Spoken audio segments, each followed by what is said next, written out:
you know what, let me take your money and not deliver anything. Fuck you guys.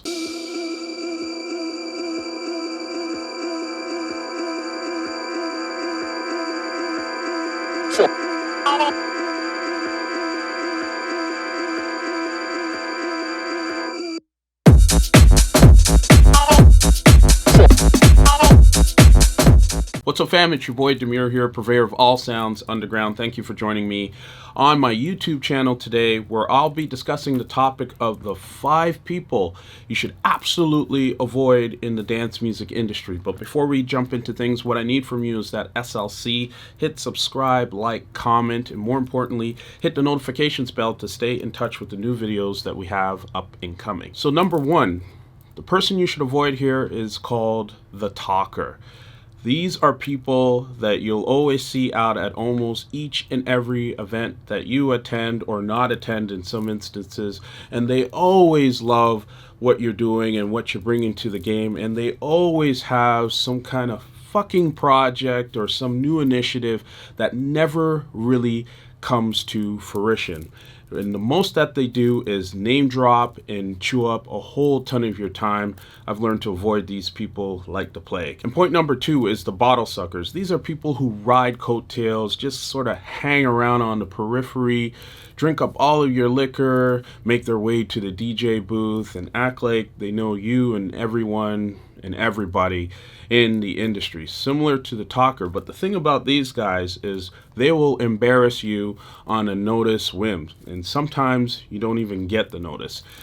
What I say look out for is those people, when you tell them not to party because you're at an important meeting or you're meeting some key people at an event, and they do it anyway, or they show up with fucking residue on their nose, or they're drinking to the point of embarrassment. You need to axe those people. Bottle suckers. Stay away from them. And point number 3, I love this one because I ran into this very early in my career, and I'm happy to say I'm in a very good place today. But these are agents who think that you work for them. And it's really ridiculous because the relationship is the other way around. Without you, they would not have any sort of business to pitch and go for.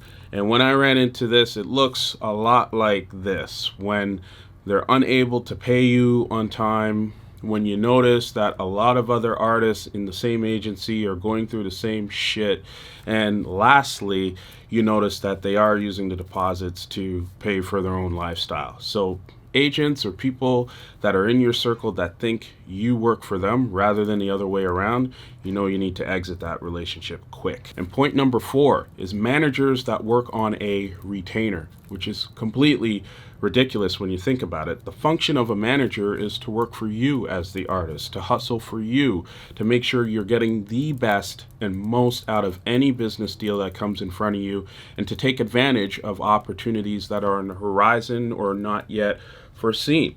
So for people to say they're going to be your manager and you have to pay up front a list of stupid ass fees that don't even come to fruition, or even worse, pay for money for things where the business is slightly down so you're keeping them afloat, is a bullshit deal and a person you absolutely need to avoid. Point number 5 is non-responsive label managers. I love these people.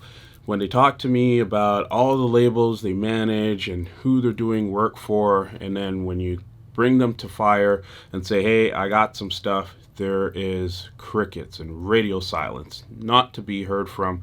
And it's even worse for the artist or organization that owns the label, because this is a non-productive person. So I always try to avoid these people. It only takes me a couple of instances to know and spot these characters, and I just bounce. I got a bonus one. Number 6, PR dreaming people. These are people that say, I work for an amazing PR firm, and they paint you utopia, and they say they can guarantee all these bullshit items, like you being in a cover spread or in some editorial article, which is all based on bullshit and possibilities. It's one thing to market something as a possibility or potential opportunity, but it's a whole other thing to say, you know what, let me take your money and not deliver anything. Fuck you guys. And there you have it. Those are my thoughts on the top 5+1 types of people you should avoid in the dance music industry. Let me know your thoughts on it. Would love to hear it. Please ensure that you hit subscribe, like, and comment. I usually jump in a conversation within 48 hours of posting these videos, so I'd love to hear from you and love to get your thoughts on this one. I had fun putting it together because it's absolutely true. Much love and respect to you. It's your boy Demuir here. Peace.